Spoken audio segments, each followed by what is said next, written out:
Mga kadogs, nangyari na ba ito sa inyong alagang aso? Ano ba ang inyong unang ginawa? Sobrang kawawa talaga yung aso kapag inatake ng ganyan mga kadogs. Share nyo naman sa comment section mga kadogs kung nangyari na ito sa inyong alagang aso at kung ano ang ginawa ninyo mga kadogs para naman makatulong sa ibang mga kadogs lovers natin na nakakaranas din ng katulad nito.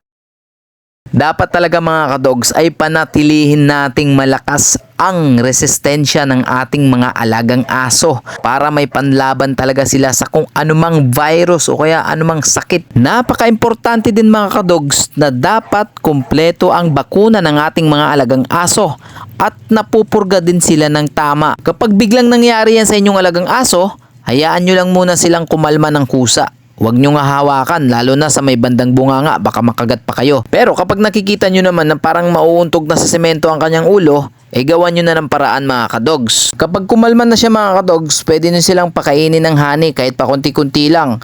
At mas the best talaga dyan, dapat dalhin nyo na agad sa vet para mas magamot siya ng tama.